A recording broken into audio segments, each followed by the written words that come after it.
अच्छा जी। आज जो है वो हम लोग एक बहुत इम्पोर्टेंट एक टॉपिक जो है वो कवर करेंगे।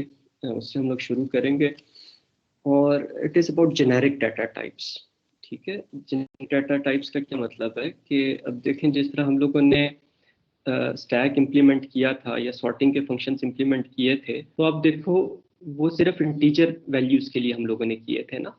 तो what if we have like other data types? अगर हम लोगों ने सॉर्ट करना है, लेट्स सॉर्टिंग का मैं कोड खोल लेता हूँ। ये हम लोगों ने सॉर्टिंग के दो फंक्शंस इंप्लीमेंट किए थे ना, बबल और सिलेक्शन। तो अब लेट्स से हम लोगों ने सॉर्टिंग करनी है और हमारे पास इंटीजर वैल्यूज नहीं है, हमारे पास स्ट्रिंग्स हैं, right? We don't have integer here, we have string here. String data is equal to let's say यही हमारे पास जो है वो स्ट्रिंग्स है। ठीक है, तो हम लोग स्ट्रिंग्स में बना लें या ए बी सी डी कुछ भी है हमारे पास। तो अगर हमारे पास ये स्ट्रिंग्स हैं, तो अब हमें क्या करना पड़ेगा? डिस्प्ले के फंक्शन को, पपल के फंक्शन को, सिलेक्शन के फंक्शन को।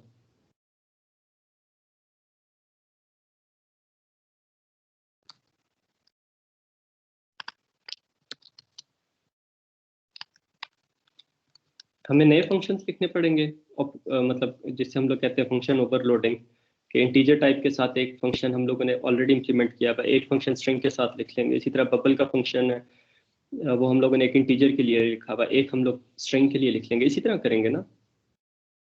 तो इसका ये एक नाइव सोल्यूशन होगा और इसको मेंटेन करना मुश्किल होगा। मेंटेन करना मुश्किल से क्या मतलब है कि मैंने फर्स्ट को चेंज की हुई है, चेंज करनी है हम लोगों ने, और हमारे पास कोई 10 different data types and 10 display के फंक्शन हमें लेता लेता मेंटेन करने पड़ेंगे। एक स्ट्रिंग के लिए, एक इंटीजर के लिए, एक हमारे पास मतलब जितनी भी डाटा टाइप्स उन सारों के लिए हमें लेता लेता डिस्प्ले के फंक्शन लिखने पड़ेंगे।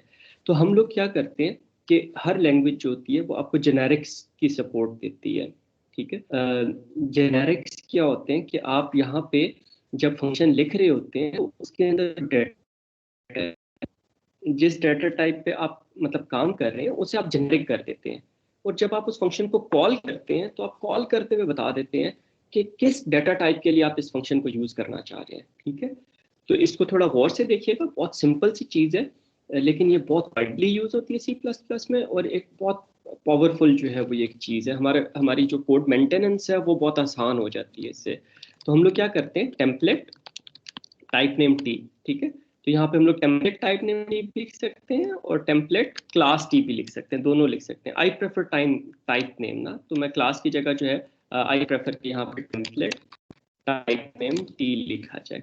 अच्छा, इससे टेम्पलेट किसी भी फंक्शन से या क्लास से पहले टेम्पलेट लिखने से हमारे पास क्या होता है कि हम लोग बताते हैं कि ये जो फंक्शन है ये एक जेनेरिक फंक्शन है, ये मल्टीपल डाटा टाइप्स के लिए जो है वो कॉल हो सकता है। ठीक है, अब देखो, जो डिस्प्ले है ना, इसके अंदर दो चीजें हैं, एक एरे है और एक हमारे पास जो है वो साइज है। एरे का साइज है जो एन से हम लोगों ने लिखा हुआ है। तो जो एरे है ना, उसकी तो टाइप हमारे पास चेंज हो जाएगी। जब हम लोगों ने इंटीजर वैल्यू स्टोर करानी है तो ये इंटीजर एरे हो जाएगी। जब हम लोगों ने स्ट्रिंग वैल्यू स्टोर करवानी है तो ये हमारे पास स्ट्रिंग इसकी टाइप हो जाएगी। लेकिन जो हमारे पास एरे का साइज है, इट वुड रिमेन इंटीजर। चाहे स्ट्रिंग एरे है वो भी, उसका साइज भी इंटीजर होगा। चाहे हमारे पास कोई भी यूजर डिफाइंड ऑब्जेक्ट्स हैं, क्लास है, उसकी एरे है हमारे पास, तो उसका साइज भी हमारे पास इंटीजर रहेगा। तो जो हम लोगों ने डाटा टाइप जेनेरिक करनी होती है ना, उसके अंदर उसकी स्पेसिफिक डाटा टाइप की बजाय हम लोग टी लिख देते हैं। मगर टी यहाँ पे कुछ भी हो सकता है, माई टाइप भी आप लिख सकते हैं, आप ऐसा जरूरी नहीं है टी लिखें। लेकिन एक कन्वेंशन है सी प्लस प्लस में, टेम्पलेट्स के अंदर हम लोग फर्स्ट टाइप को जो है वो टी लिखते हैं। अच्छा, एंड दैट्स इट। अब हमारा ये जो फंक्शन है ना, अब ये हमारे पास फंक्शन क्या हो गया, ये हमारे पास एक जेनेरिक फंक्शन हो गया। अब इसके अंदर हम लोग इस फंक्शन को स्ट्रिंग एरे के लिए भी यूज कर सकते हैं, इंटीजर एरे के लिए भी यूज कर सकते हैं। हमारा अगर कोई यूजर डिफाइंड स्ट्रक्चर है, जिस तरह मोबाइल का हमारे पास स्ट्रक्चर है, उसके लिए भी हम लोग इसको जो है वो यूज कर सकते हैं। ये बात समझ आई? इसके अंदर देखिए, हर चीज को हम लोगों ने टी नहीं किया, सिर्फ जो जहाँ पे डाटा स्टोर हो रहा है ना, उससे हम लोगों ने जो है वो जेनेरिक किया है। जो साइज है, जो इंडेक्स है, वो हमारे पास इंटीजर ही रहेंगे। मतलब इससे हम लोग हर चीज को पकड़ के जेनेरिक नहीं कर देंगे, जिस चीज की जरूरत है सिर्फ उसको हम लोग जेनेरिक करेंगे। अच्छा, अब कोई मुझे बताएगा कि बबल के फंक्शन को हम लोग कैसे जेनेरिक करेंगे? तो एरे को जेनेरिक करेंगे। ठीक है, इससे पहले लिख लेंगे टेम्पलेट टाइप नेम टी, और एरे को इंटीजर की बजाय हम लोग टी लिख देते हैं। ठीक है, अगर यहाँ पे लिखते हैं हम लोग माई टाइप, तो फिर इंटीजर की जगह हम लोग क्या लिख देंगे, माई टाइप लिख देंगे। ठीक है, तो ये इस तरह अब ये हमारे पास जेनेरिक होगी। लेकिन एज आई सेड के इसके अंदर जो कन्वेंशन है C++ में, वो यूजुअली जेनेरिक टाइप्स के लिए हम लोग टी जो है वो यूज़ करते हैं। अगर आप ये स्वैप के फंक्शंस को देखो, इसकी खैर बहुत ज़्यादा ओवरलोड्स हैं। ये भी हमारे पास जो है वो एक जेनेरिक फंक्शन है। अच्छा, ये चीज़ हो गई। और इस लूप के अंदर और तो कुछ भी नहीं होगा।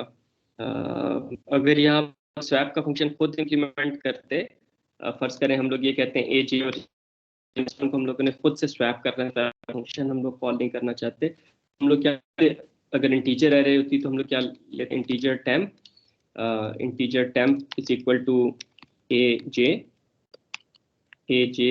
is equal to aj minus 1 and aj minus 1 is equal to temp। इसी तरह करते हैं ना।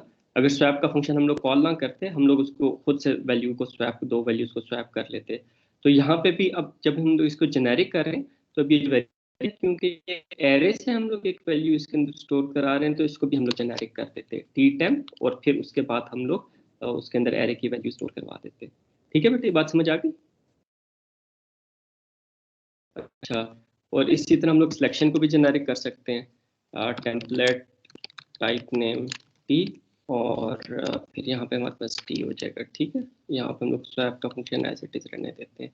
बाकी हमारे पास इंडेक्स जो है, जो एरे का साइज है, वो सारे इंटीजर रहेंगे।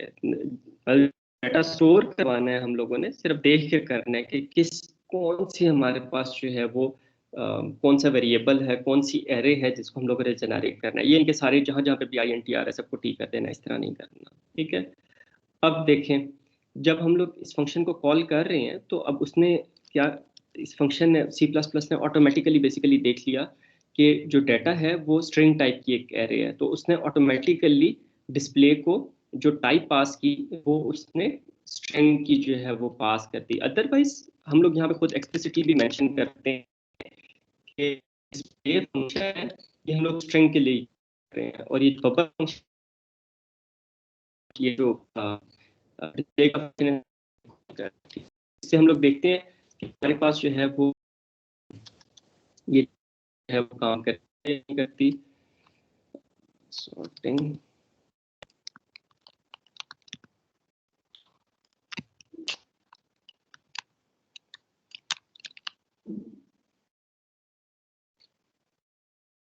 तो इसको रन करके देखते हैं। तो इससे हम लोगों ने जब रन करके देखा, तो हमारे पास अब ये ओरिजिनल वैल्यू थी 527941। ठीक है, तो अब इसको जब हम लोग अल्फाबेटिकल स्ट्रिंग्स के हिसाब से सॉर्ट करेंगे, तो नंबर्स जो हैं वो जो डिजिट्स हैं वो स्ट्रिंग से पहले आ जाएंगे। तो 129, फिर 5 FI, फिर FO, और फिर SE।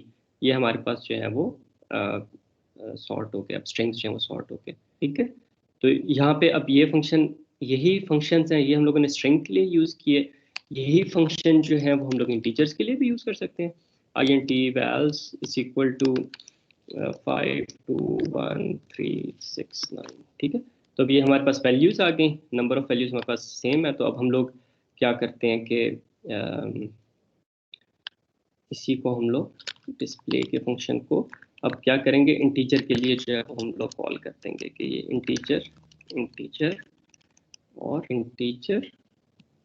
ठीक है, और यहाँ पे वैल्स, क्योंकि जो इंटीजर की हमारे पास एरे है उसे हम लोगों ने वैल्स कहा हुआ है ना, वैल्स। ठीक है, तो अब इसको कंपाइल करते हैं। तो अब हम लोग इसको जब रन करते हैं, तो अब हमारे पास क्या होगा कि अब ये देखें कि उसने स्ट्रिंग्स को स्ट्रिंग्स के हिसाब से सॉर्ट कर दिया, और इंटीजर्स को इंटीजर्स के हिसाब से सॉर्ट कर दिया।